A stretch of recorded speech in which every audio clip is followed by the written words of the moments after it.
Today I will be dressing the ends of the frets on this guitar, so stick around.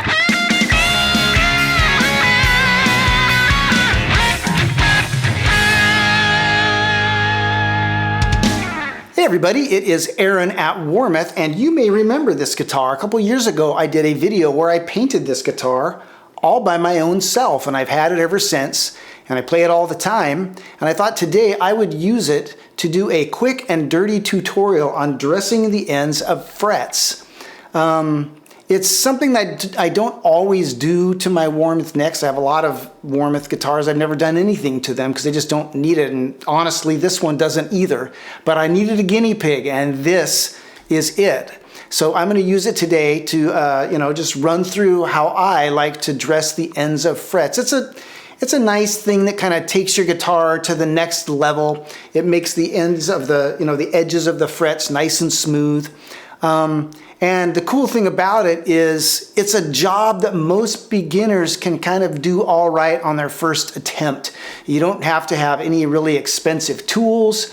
You don't have to have years and years of know-how. For a few fairly affordable tools, you can do a passable job your first time through. So I'm going to take you through the steps that I follow to do it, and we'll see where we end up. So let's get started. The tools you're going to need to dress the ends of your frets are pretty basic. You're going to need a neck cradle, obviously, and then you're going to need some fret end dressing files. And I have a couple of them here. I have this one that's from StewMac.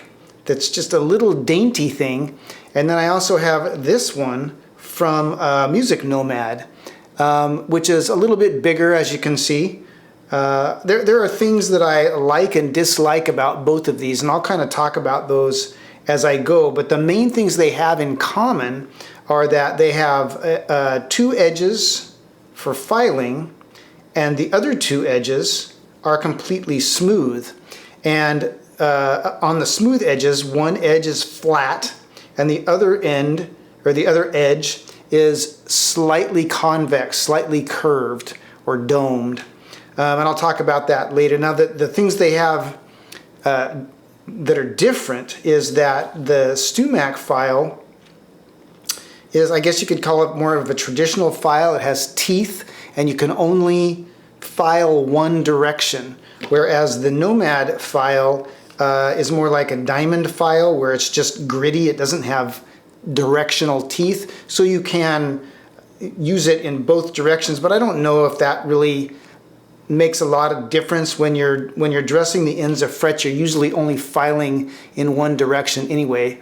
Honestly, when I dress the ends of frets, I kind of end up using these in tandem, which you'll see in just a minute, but you'll need those. You'll also need some micro mesh pads, and I get these from Amazon, but you can get them from StewMac. You can get them from all kinds of places, and they come in a bunch of different grits, and they're usually signified by colors. So you'll need micro mesh pads, and then I also use this fretboard leveling file that I got from StewMac. And this I just kind of run along the edges, but those are the basic tools you need. So let's jump into the job real quick. And one other little tool that I forgot to mention is some kind of low-tack tape to mask off the areas of the guitar that you want to make sure not to accidentally nick with a file. You can see I've already done it here. I just use painter's tape, but there's lots of low-tack tapes that you can use. And then the first thing that I do usually is I use a fretboard leveling file to run along the edge of the board and just kind of true everything up. If you get a neck from Warmoth, the frets are already back beveled about 30 degrees. So that angle's kind of already there for you, and you just follow along it, true everything up, and if you take a little bit off the edge of the fretboard, that's okay. If you are dressing the ends on some frets, maybe your neck has dried out during the winter, because the humidity was too low in your house, and so you've got fret sprouts sticking out the ends or something, then you'll definitely want to use the fretboard leveling file just to true everything up. And so you just I just kind of match the angle that's already there.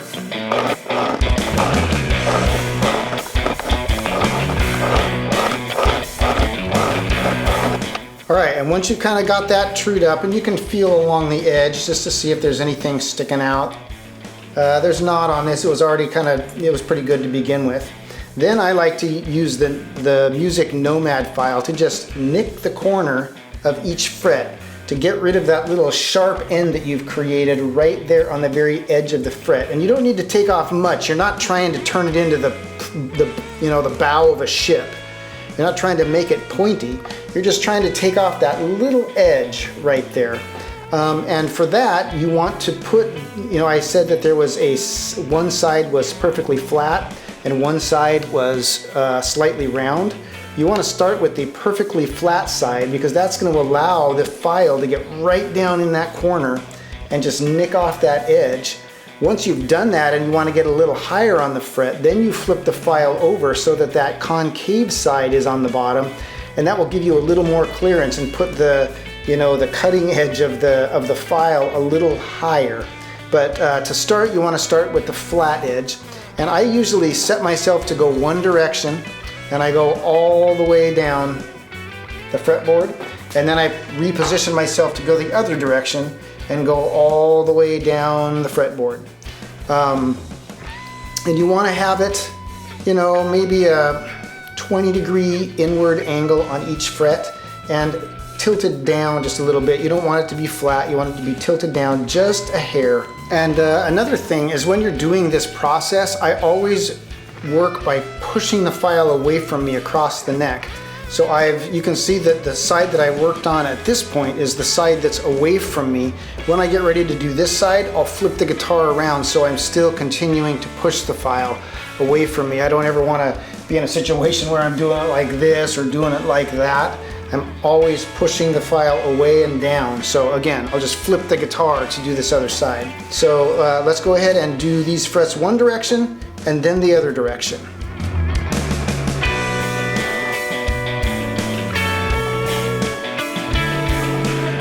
And like I said, it doesn't have to be much. You're just trying to knock off that little edge.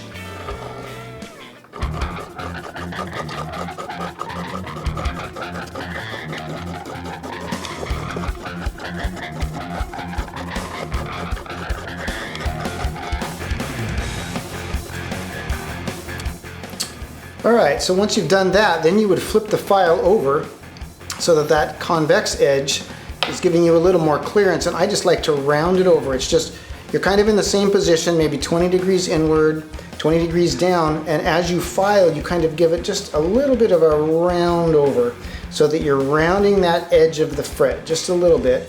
And again, I do it all the way one direction and all the way the other direction. And usually about this time is when I switch over to the StewMac file. I just feel like this file gives me a little finer control when I do it.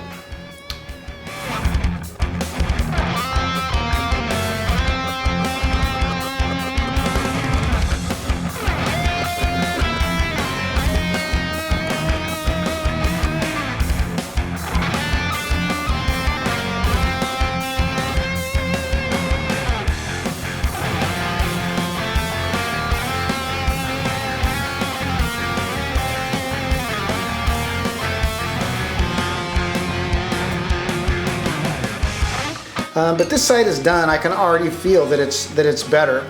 The next step, or the final step really, is to use the micro mesh. And for that, I just start with, there's a bunch of grits. You don't have to go through every grit, but basically you just want to start with the coarser grit first. This is 1500, and you just run it along the edge.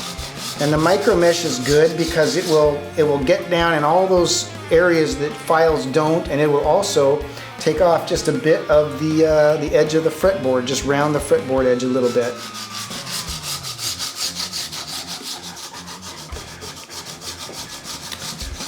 And a lot of times when you are filing things, you want to make sure that the file is against a flat surface so you get a perfectly, flat sand. But with the micro mesh pads, you almost don't want that. You want them to be mushy and fill in all those areas just like your fingers would.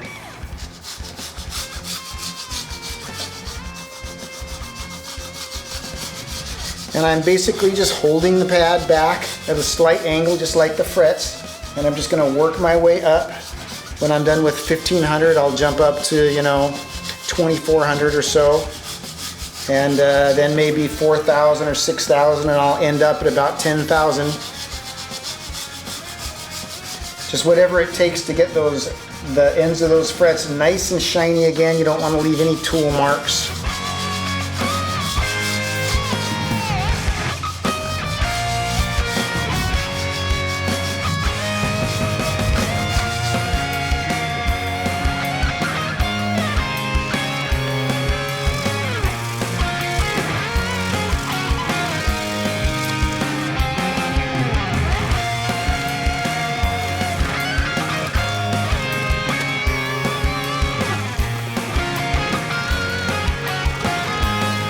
And there you have it. It kind of looks exactly like it did at the beginning of this video, except for now it's nice and smooth on the edges. Yeah, and like I said, it's a job that is not that hard for most beginners to do all right at. I mean, obviously a trained luthier is going to be able to knock it out of the park, but for a rank amateur, you can do a passable job. So don't be intimidated by it. I know a lot of people work on their lutherie skills up to the point of anything needing files. But it's just a mental block that if you can get yourself past that, there's all kinds of things that you can do for yourself, like dress the ends of your frets.